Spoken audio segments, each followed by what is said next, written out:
प्रधानमंत्री नरेंद्र मोदी ने असम के गुवाहाटी में नवनिर्मित एम्स राष्ट्र को किया समर्पित। 3 मेडिकल कॉलेजों सहित 14,300 करोड़ की परियोजनाओं की दी सौगात।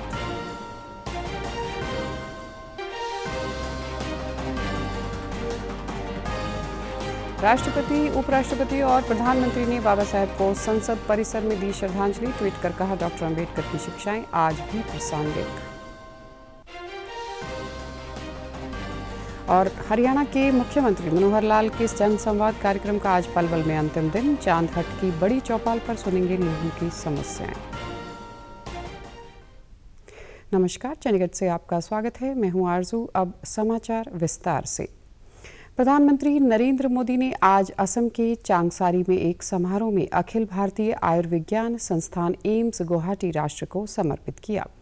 प्रधानमंत्री ने नलबाड़ी, नौगांव और कोकराझार में 3 मेडिकल कॉलेजों का भी उद्घाटन किया। इस अवसर पर लोगों को संबोधित करते हुए प्रधानमंत्री ने कहा कि पूर्वोत्तर को पहला एम्स मिला है, जिससे क्षेत्र में स्वास्थ्य उपचार का ढांचा मजबूत होगा। उन्होंने कहा कि पिछले 9 वर्ष के दौरान पूर्वोत्तर में संपर्क सुविधा में बड़ा सुधार आया है। उन्होंने कहा कि स्वास्थ्य और शिक्षा सहित सामाजिक बुनियादी ढांचा क्षेत्र में भी उल्लेखनीय प्रगति हुई है। नॉर्थ ईस्ट के हेल्थ इंफ्रास्ट्रक्चर को आज एक नई ताकत मिली है। आज नॉर्थ ईस्ट को अपना पहला एम्स मिला है। नॉर्थ ईस्ट में एक और इंफ्रास्ट्रक्चर पर बहुत तेजी से काम हुआ है और वो है सोशल इंफ्रास्ट्रक्चर। यहां शिक्षा और स्वास्थ्य की सुविधाओं का जो विस्तार हुआ है वो वाकई दोस्तों अभूतपूर्व है। प्रधानमंत्री ने कहा कि भाजपा सरकारों में नीति, नियत और निष्ठा किसी स्वार्थ से नहीं बल्कि राष्ट्र प्रथम, देशवासी प्रथम, इसी भावना से हमारी नीतियां तय होती हैं। इसी समारोह में प्रधानमंत्री ने IIT गुवाहाटी में Assam advanced health care innovation institute की आधारशिला भी रखी। प्रधानमंत्री ने असम के 1 करोड़ 10 लाख लाभार्थियों को आयुष्मान भारत प्रधानमंत्री जन औषधि योजना कार्ड वितरित किए। पीएम ने असम को करीब 14,300 करोड़ रुपए की सौगात दी है। राष्ट्रपति द्रौपदी मुर्मू, उपराष्ट्रपति जगदीप धनखड़ और प्रधानमंत्री नरेंद्र मोदी ने आज सवेरे संसद भवन में डॉक्टर अंबेडकर की प्रतिमा पर पुष्पांजलि अर्पित की। अनेक अन्य गणमान्य व्यक्तियों ने भी डॉक्टर अंबेडकर को पुष्पांजलि सहित स्मरण किया। राष्ट्रपति द्रौपदी मुर्मू ने बाबा साहेब डॉक्टर भीमराव अंबेडकर की जयंती पर देशवासियों को बधाई दी है। राष्ट्रपति मुर्मू ने देशवासियों से डॉक्टर अंबेडकर के आदर्शों को एक समतावादी और समृद्ध राष्ट्र तथा समाज के निर्माण की दिशा में काम करने का आग्रह किया। उनका मूल मंत्र शिक्षित और संगठित होकर संघर्ष करो हमेशा प्रासंगिक रहेगा। वही प्रधानमंत्री ने अपने ट्वीट में लिखा कि समाज के वंचित और शोषित वर्ग के सशक्तिकरण के लिए अपना जीवन समर्पित करने वाले बाबा साहेब को शत शत नमन। अंबेडकर जयंती पर आज हजरत निजामुद्दीन रेलवे स्टेशन से रेल मंत्री अश्विनी वैष्णव, सामाजिक न्याय और अधिकारिता मंत्री डॉक्टर वीरेंद्र कुमार और उत्तर पूर्वी क्षेत्र के पर्यटन, संस्कृति और विकास मंत्री जी किशन रेड्डी भारत गौरव टूरिस्ट ट्रेन को हरी झंडी दिखाकर रवाना किया। वहीं दूरदर्शन परिसर चंडीगढ़ में भी अंबेडकर जयंती पर डीडीजी सुमित गोयल, कार्यक्रम प्रमुख संजीव दोसांझ और सहायक निदेशक न्यूज देवकरण सिंह एवं अन्य कर्मचारियों ने बाबा साहेब की तस्वीर पर पुष्पांजलि अर्पित की। पंजाब और हरियाणा समेत देश के कई राज्यों में आज वैसाखी पर्व धूमधाम से मनाया जा रहा है। यह त्यौहार खासकर कृषि पर्व के तौर पर मनाया जाता है क्योंकि इस दौरान रबी की फसल पककर तैयार हो जाती है। वैसाखी के साथ आज मेषादी, वैसाखड़ी, पुतांदू, विशु, नववर्ष और विहाग बिहू भी मनाया जा रहा है। आज के इस खास मौके पर बड़ी संख्या में श्रद्धालु मंदिरों के साथ साथ गुरुद्वारों में जाकर प्रार्थना कर रहे हैं। वैसाखी पर उत्तराखंड के हरिद्वार की हर की पौड़ी पर बड़ी संख्या में श्रद्धालुओं ने पावन स्नान किया। अपने संदेश में राष्ट्रपति द्रौपदी मुर्मू, उपराष्ट्रपति जगदीप धनखड़ और प्रधानमंत्री नरेंद्र मोदी ने वैसाखी, बिशु, रोंगाली, बिहू, नववर्ष, वैशाखड़ी और पुतांदू पर्व पर लोगों को बधाई और शुभकामनाएं दी हैं। इस मौके पर उन्होंने कहा कि देश के विभिन्न भागों में मनाए जा रहे किसानों के ये पर्व भारत की समृद्ध सांस्कृतिक विरासत और विविधता को दर्शाते हैं। राष्ट्रपति ने कामना की कि खुशी के यह पर्व सभी को राष्ट्र की उन्नति में योगदान के लिए प्रेरित करेंगे और देशवासियों में सद्भावना बढ़ाएंगे। हरियाणा के मुख्यमंत्री मनोहर लाल ने अपने ट्वीट संदेश में देशवासियों को भारत की समृद्ध कृषि परंपरा और बहुआयामी संस्कृति के प्रतीक वैशाखी की शुभकामनाएं दी हैं।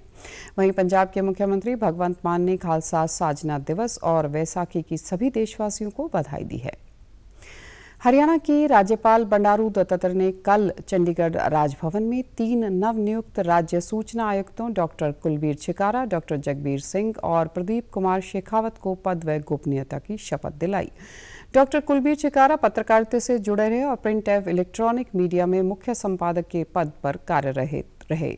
वहीं डॉक्टर जगबीर सिंह चौधरी चरण सिंह विश्वविद्यालय में प्रोफेसर के पद पर कार्यरत रहे और प्रदीप कुमार शेखावत ने पत्रकारिता के क्षेत्र में 32 वर्षों तक अपनी सेवाएं प्रदान की हैं। हरियाणा के मुख्यमंत्री मनोहर लाल पलवल में अपने 3 दिवसीय जनसंवाद कार्यक्रम के तीसरे और अंतिम दिन माता सती सरोवर पहुंचे। उन्होंने अपने जनसंवाद कार्यक्रम की शुरुआत होडल से की। उसके बाद वे हसनपुर गांव, खाम्बी, बड़ौली और रसूलपुर पहुंचे। सीएम आज करीब 4 बजे गांव चांदहट की बड़ी चौपाल पर ग्रामीणों से संवाद कर रहे हैं। इससे पहले जनसंवाद कार्यक्रम के दूसरे दिन सीएम ने बहीन, गुलसेरा, औरंगाबाद और ऊंटावड़ गांव में आमजन के साथ संवाद कर उनकी समस्याएं सुनी और उनके समाधान का भरोसा दिया। सीएम ने कहा कि गांव में गंदे पानी की निकासी, स्कूलों में फर्नीचर की व्यवस्था करने, शौचालयों का निर्माण जैसे कार्य 28 खंडों में पूरे कर दिए गए हैं, जबकि 100 खंडों में ये कार्य जारी है।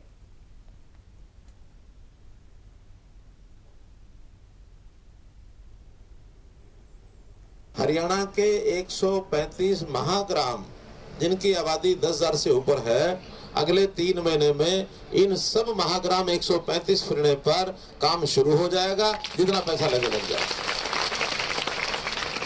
पूरी 135 फिरनी ये सब बनेंगे। स्कूलों के 2 काम, एक उसका रास्ता और एक 4 दीवारी, और साथ में ड्यूअल डेस्क फर्नीचर, शौचालय और पानी, ये 5 काम स्कूलों के भी हमने कराने शुरू कर दिए हैं हर एक स्कूल के अंदर।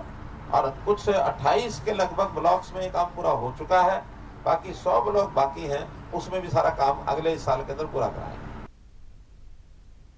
उन्होंने हथीन क्षेत्र में जर्जर सड़कों के निर्माण के लिए सरकार ने 25 करोड़ रुपए की राशि मंजूर की है। गांव ऊटावड़ में पंचायत द्वारा जमीन उपलब्ध करवाने पर 66 केवी सब स्टेशन बनाने का कार्य किया जाएगा। वहीं बहीन गांव के 33 केवी के सब स्टेशन को अपग्रेड किया जाएगा। बहीन मानपुर में जहां पंचायत जमीन देगी वहां महिला कॉलेज बनेगा। प्रधानमंत्री नरेंद्र मोदी हर महीने मन की बात कार्यक्रम के माध्यम से करोड़ों लोगों के साथ अपने विचार साझा करते हैं और यह सिलसिला अप्रैल में 100वीं कड़ी के साथ आगे भी जारी रहेगा।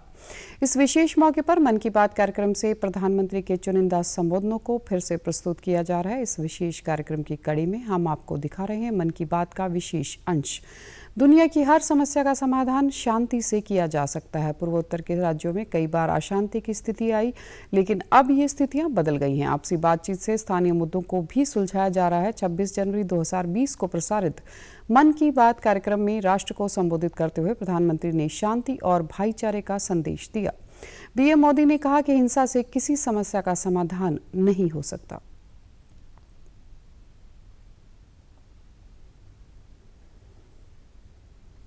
हम 21वीं सदी में हैं, जो ज्ञान, विज्ञान और लोकतंत्र का युग है। क्या आपने किसी ऐसी जगह के बारे में सुना है जहां हिंसा से जीवन बेहतर हुआ हो? क्या आपने ऐसी किसी जगह के बारे में सुना है जहां शांति और सद्भाव जीवन के लिए मुसीबत बने हो? हिंसा किसी समस्या का समाधान नहीं करती। दुनिया की किसी भी समस्या का हल कोई दूसरी समस्या पैदा करने से नहीं, बल्कि अधिक से अधिक समाधान ढूंढकर ही हो सकता है। आइए हम सब मिलकर एक ऐसे नए भारत के निर्माण में जुट जाएं, जहां शांति हर सवाल के जवाब का आधार हो। अब खबरें फटाफट।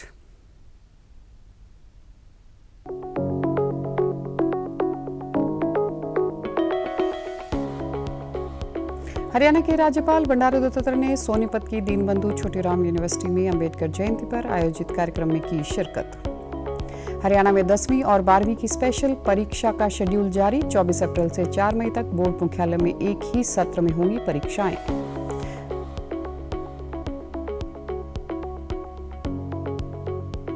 चंडीगढ़ के प्रशासक धर्मपाल ने सेक्टर 39 में बन रही है नई अनाज और फल सब्जी मंडी के कामों की ली समीक्षा। बैठक काम में तेजी लाने के निर्देश। अमन सहरावत ने अस्ताना में चल रही एशियाई कुश्ती चैंपियनशिप में किर्गिस्तान के पहलवान को हराकर भारत को दिलाया पहला स्वर्ण पदक। और आप हमारे समाचार YouTube channel DD News Chandigarh, Facebook DD News Chandigarh और Twitter handle DD News CHD पर भी देख सकते हैं। इसी के साथ चंडीगढ़ से समाचारों का सिलसिला समाप्त होता है। नमस्कार।